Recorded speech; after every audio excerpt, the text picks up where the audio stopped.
Hello, my name is Nicholas, and I'm here today to talk to you about how to talk to other people about skepticism and skeptical issues. There are two types of believers in what James Randi calls woo-woo, what Penn and Teller call bullshit, and what I call, conspiracies. There are the ones who are simply misled. I call these people the skeptics, because that's what they are. They're skeptics like us. They have studied the evidence and they have come to a conclusion. And then there are the ones who believe wholeheartedly that they're right and nothing will ever change their mind. These ones, I don't have a name for them, call them, devotees, call them religious people, whatever. Something like that. But these people are crazy. Often these people will have built a significant part of their personality or social life around their beliefs, and there's no point even trying to talk to them. Find out which one you are dealing with. I have a friend who used to be a 9/11 conspiracy theorist. When I found this out, I went on to various skeptic forums like Ask Skeptic on Reddit and the Skeptically Your Skeptic tank on Facebook, and I asked people for help.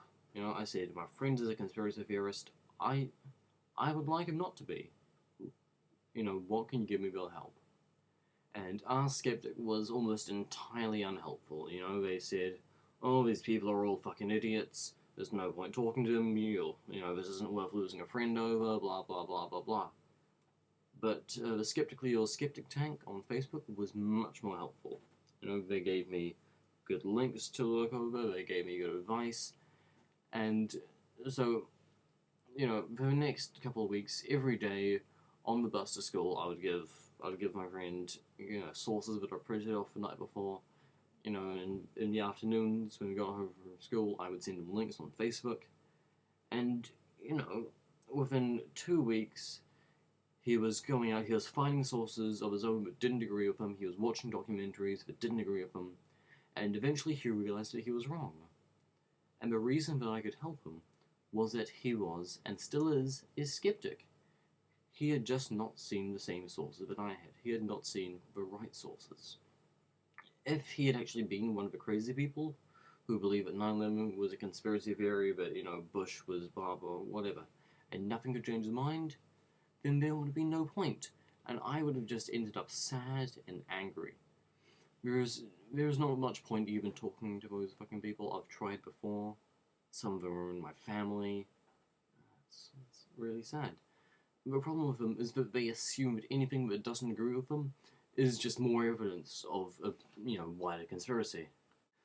At the James Randi Educational Foundation's amazing meeting a few years ago, skeptic and astronomer Plait gave a speech entitled "Don't Be a Dick." In this speech, he talked about how when you're trying to convince people of something, you shouldn't be a dick. This means to Phil that you shouldn't raise your voice, you shouldn't swear, you shouldn't get in people's face, and there are specific words and phrases that you should avoid. I like Phil, I like his blog, I think that he's an intelligent, funny guy, and his episode of the Nerdist podcast is hilarious. But I think that, at least on this issue, he's full of shit. Anyone who says, this is the correct way to convince people, these are words you shouldn't use, is full of shit. My advice to you is to be honest, okay? Talk to people how you think that you should talk to them. The problem with Phil's method is that people can tell when they are being condescended to, when they're being talked down to, and they will automatically shut down when someone is doing this. People don't like being condescended to. They will stop listening to you. Another problem is that it is fundamentally dishonest. Right? The idea of going into a conversation, the idea of talking to someone in this way where you manipulate language for the express purpose of convincing someone of something is, it's shitty.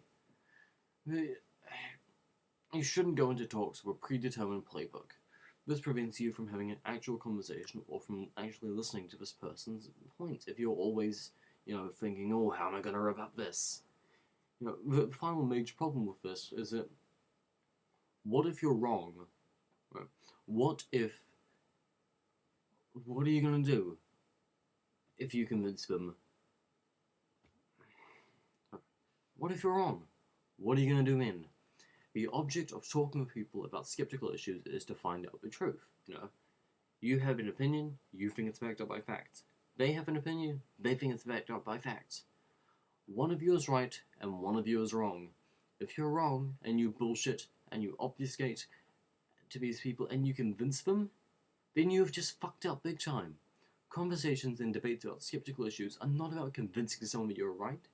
It's about two people trying to determine what is true and what is not true. So, Plait is full of shit.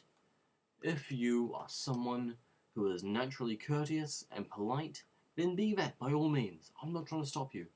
But if you are someone who naturally shouts and swears, like me, then do that. Say what you mean and say it in a way that feels right to you.